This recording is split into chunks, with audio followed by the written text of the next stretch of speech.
Hello everyone, good morning. সবাই নিশ্চয়ই ভালো আছো, আমরাও ভালো আছি। আমরা বেরিয়ে পড়েছি আজকে একটা সৌদি আরবের গ্রামে যাব ঘুরতে। এদিকে দেখো পুরো ডেজার্ট দেখা যাচ্ছিল। তারপর এদিকে দেখো রাস্তার ধারে ডেজার্টের মধ্যেই পাথর পড়ে আছে। মনে হয় কোনো পাহাড় ছিল যেটা ভেঙে গিয়ে পাথরগুলো শুধু পড়ে আছে, পাহাড়টার অস্তিত্ব নেই। কিন্তু রাস্তার লেফট সাইডে পাহাড় দেখা যাচ্ছে, ছোট ছোট পাহাড়, যেটা আমি দেখানোর চেষ্টা করেছি। খুব ভালোভাবে দেখা যাচ্ছে কিনা জানি না। আর এখানে আমরা দাঁড়িয়েছিলাম খাওয়া দাওয়া করবো বলে। এটা হচ্ছে আলবেক।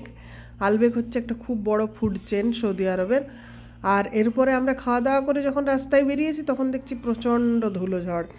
ধুলোঝড়ে রাস্তা দেখা যাচ্ছে না। অ্যাকচুয়ালি ডেজার্ট এরিয়া না, তো কি হয়, হাওয়ার সঙ্গে বালি ধুলো হাওয়ার মধ্যে উঠতে থাকে, তো ধুলোঝড় প্রায়ই হয় এখানে, এটা খুব কমন ব্যাপার। এরপর আমরা ঢুকে গেছি এই ভিলেজটাতে। এটা রাস্তার একটা সাইডে বাড়ি দেখা যাচ্ছে, আর একটা সাইড কিন্তু পুরো ফাঁকা।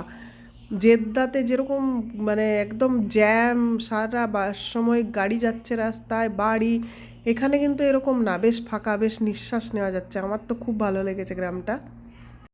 হ্যাঁ, আমরা ঢুকে গেছি রুমে, যে রুমটা আমাদের বুক করা ছিল আগের থেকে। তো এখানে আমরা মোটামুটি কিছুদিন থাকবো, বেশ কয়েকদিন, সেই জন্য এটা একটা সার্ভিস অ্যাপার্টমেন্ট, এটা নিয়েছি।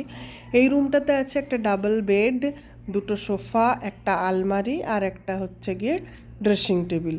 এই হচ্ছে এই রুমটা। আর এরপরে এই রুমটা থেকে বেরিয়ে লেফট সাইডে সোজা দেখলে দেখা যাবে কিচেন।